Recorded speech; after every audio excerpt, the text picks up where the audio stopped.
Hello, I'm taking on a challenge to beat every playable Nintendo published game. The next game is RC Pro-Am. Rare is back. Now, as a quick summary, Rare previously worked with Nintendo on Slalom after impressing Nintendo with their ability to program on the NES with no official instructions on how to do so. Now, it doesn't really seem like Slalom ever took off, but luckily for Rare, Nintendo decided to give them another chance, and this time their partnership would pay off.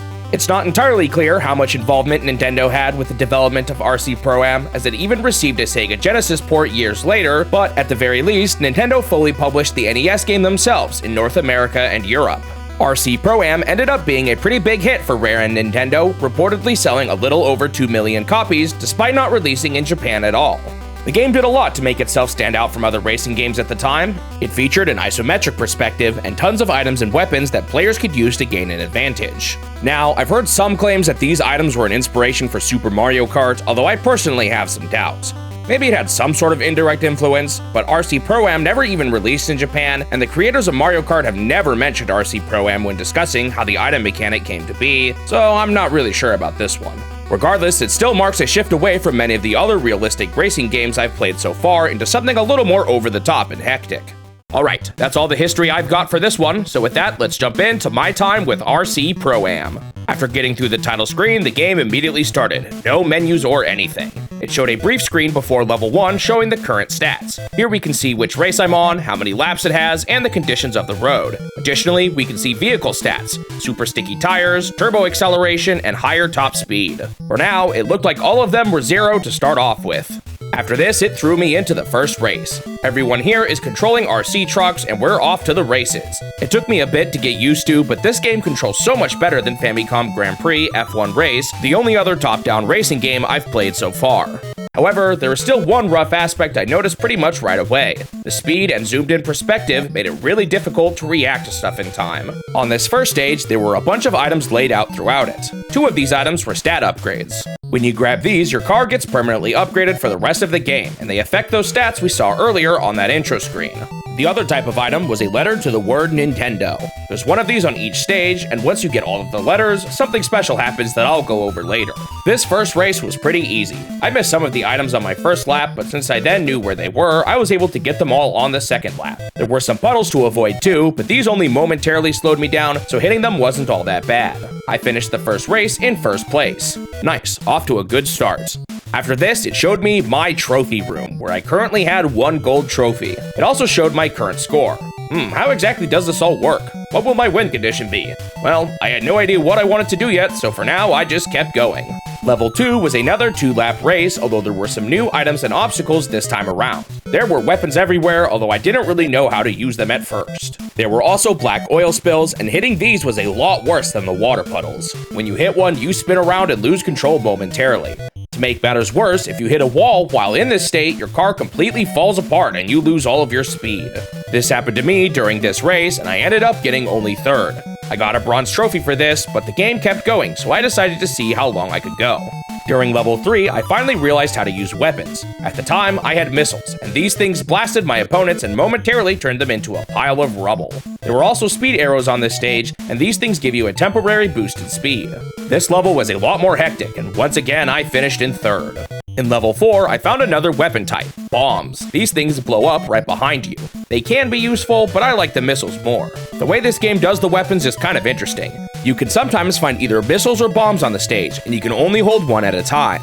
However, you can also find stars too, and these will just give you more ammo in whatever weapon you currently have. These weapons last from stage to stage, so often I tried to keep the missiles as long as I could and build up an arsenal, all while trying to avoid the bomb power-ups. This level was a bit chaotic too, and I ended up in 3rd place once again. In level 5, I got this item here the manual calls a roll cage. These things are super good. They protect you from hazards and they make you spit out anyone you touch while it is active.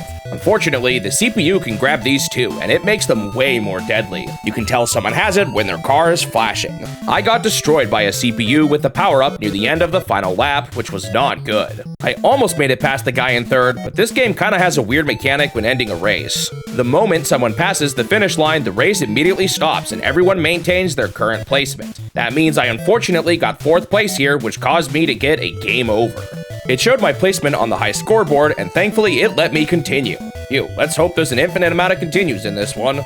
On my next try through level 5, I did a lot better, and I ended up back in first place again. Nice. Level 6 had a bunch of those speed arrows, and the CPU are pretty good at hitting them, so I had a bit of a hard time keeping up. I barely squeezed by with another third place finish. Level 7 introduced another new obstacle, a barrier that rises and lowers as you race. Hitting it causes you to immediately blow up and stop in your tracks. I got messed up by it once, but thankfully I still managed to squeeze out a third place finish.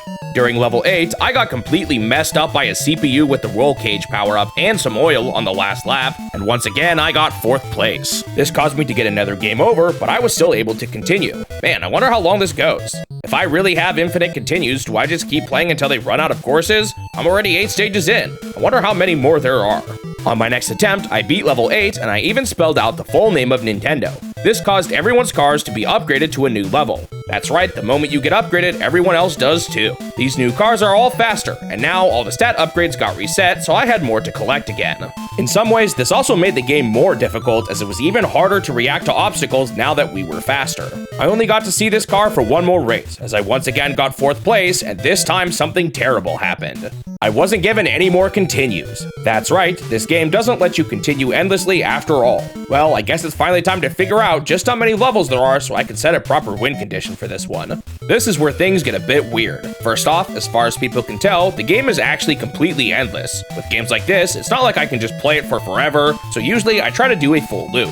For a racing game like this, that just means I want to see every single stage at least once. However, this is where things get especially weird. The cover of the game says 32 tracks of racing thrills, a number that is repeated on both the back of the box and in the manual. Here's the thing though, it's a complete lie. After beating 24 stages, the courses loop back to the start. Not only that, but even within the group of 24 stages, many of them are repeats, just with the obstacles mixed around. Looking at all 24 of the maps, there are only actually 8 unique layouts in the game. However, you don't actually see the final layout until course 24, so if you want to see every layout, you have to beat all 24 of them anyway. When I looked up other places online, most people considered beating stage 24, a full loop, as an adequate win condition for RC Pro-Am. At that point, you've seen every single course, and from then on out, you basically just keep resetting the game with harder and harder CPUs. So I decided that getting past level 24 was my goal, and since getting 4th is the only way to lose, I was fine getting 1st through 3rd during any of the races too. Man, this is where the grind began. It turns out getting past level 24 is actually quite difficult. On my second run through the game, I only got to stage 11, which wasn't even halfway there yet. At this point, a lot of it came down to just memorizing every single stage. Failing once near the end was sometimes all it took for a run to end in an instant. On my 5th run through, I started to do really good. I even eventually spelled out Nintendo again, which upgraded the cars to their final upgrade. Man, I was going so fast with this thing. It was really hard to keep up with the game at this point. Around this time, I started to notice a weird mechanic. Sometimes the yellow car decides enough is enough and just enters super speed mode. Once this happens, there is no hope of a first place finish, and you've just got to try and avoid being in 4th once they pass the finish line. Anyway, during this 5th attempt, I reached the 20s and started to have hope that I might actually finish. However, in level 22, things took a turn for the worse. The CPU cars here just started going ridiculously fast. Honestly, I think the CPU were just cheating at this point. I'm starting to think the devs just slapped 32 on the cover because they figured no one would ever make it far enough to know that it was a lie. I'm skipping over a lot here, but I was trying this for hours. Finally, after a few more runs where I got hardwalled at level 22, I threw in the towel. I knew I needed a new strat for this stage, but it was so hard to even get to that point that I decided to pull out the save states to practice. I give this spiel every time I do this, but in case it's your first time watching, I try to avoid using save states as much as possible in this challenge, and even when I do, it's only to practice. I will always beat a full run of a game without them. After over 160 games, RC Pro-Am joins the list of games I use save states on to practice. The strat I settled on for this one was kind of silly. Since I only needed to get at least 3rd, and the race stopped the moment someone passed the finish line, if I could stunlock a CPU with attacks while the yellow car went into hyperspeed, I could finish in 3rd despite hardly going anywhere. This all but required me to stock up on weapons throughout the entire game, but to my surprise, it actually worked quite well. After feeling good about this new cheese strat, I decided to go for another run. I made it back to level 22 on my first try, and the cheese strat worked like a charm. I finished in third despite hardly moving anywhere. However, it was not over yet as I still had to beat levels 23 and 24. Level 23 was short and quick, but the CPU were so overpowered by this point that messing up once was enough to lose the whole thing. I slipped on some oil during the first lap and never managed to catch back up. I lost the race and was sent back to the beginning of the entire game. It took me a couple more tries, but I got all the way to stage 22 once again. Unfortunately, I completely missed the CPU with my first missile when trying to do the cheese strat. Somehow he spun out on his own soon after, but sadly I let him get away again and it was too late to catch up. Darn. Good thing I still had to continue. This time I managed to set up the cheese properly and I finished level 22 once again. Okay, time for another attempt at level 23. I ended up slipping on the same oil spill again during lap 2 and got another game over. This stage is also turning out to be quite difficult. So, something I noticed here is that since I wasn't collecting every single Nintendo letter and upgrading my car as soon as possible, my individual stats weren't quite fully upgraded by the later levels. So, to remedy this, I made an intentional effort to spell out Nintendo as quickly as I could so that I could upgrade the third car a bit more before the last stretch of stages. This seemed to actually have a pretty positive effect. I got to stage 22 again and pulled off the cheese once more. On level 23, this time I managed to do super good and I even finished in first. Okay, only one race left. I can do this. Course 24 is sizably longer than all of the others and they even make you do 9 whole laps on it. Man, it's almost like they knew this was actually the last stage. During this race, yellow went into overdrive again, but this was kind of a good thing for me since it meant the race would end sooner. I was in second for a while, but suddenly the other cars started to close in on me. The green car passed me, and just before the blue car caught up, I managed to bomb him and finish in third. Phew, that was way too close. Well, that's my goal complete. The courses started to repeat back to the beginning. I decided to see how far I could go, but man, the CPU just started to get absolutely ridiculous. I finally ran out of continues on stage 29 and my run was over. With that, I had finished my clear condition and my time with RC Pro-Am was complete. On to the review. Well, the first thing I want to say about this one is that the controls feel leagues better than any other racing game I've played so far.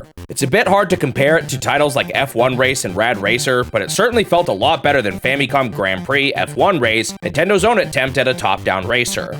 I think it's just the fact that you could turn a lot more precisely in RC Pro-Am that makes it feel so much better. The game is also super fast-paced, and it can be a lot of chaotic fun. Adding items brings a whole new layer to the racing game formula, and it just adds a lot of variety to the game. Unfortunately, not quite everything works here either. The camera is too zoomed in my opinion, although maybe that was necessary for the more precise turns or something, considering the NES's limitations. There's just so much that comes at you so fast, especially as you upgrade your car, that I just had to memorize in this game even more than in a typical racing game. I wasn't a huge fan of the overall structure of the game either. I think I would have preferred selectable Grand Prix over the whole race endlessly until you lose format. Speaking of losing, they also made the CPU pretty ridiculous later on. The fact that they start to straight up cheat kind of makes it feel like you eventually hit a point where the devs just didn't want you to go any further. All in all, I think Rare did a pretty good job with this one, as this ended up being the first racing game I played where I just really enjoyed the way it felt. There are some structural aspects to the game I didn't really like, and the camera made it frustrating at times, but it's still easily the best racing game in the challenge so far. I gave the game a 7 out of 10. With RC Pro-Am complete, I have now finished 69 out of the 155 NES games in the challenge, meaning I am now 44.52% of the way through all of the NES games. Thanks for watching the video. If you want to see more of these in the future, make sure you subscribe to the channel so that you won't miss out on the next one. Also leave a like if you enjoyed it, since it will help the channel grow and motivate me to continue this series. I hope I will see you in the next step of my quest to beat every Nintendo game.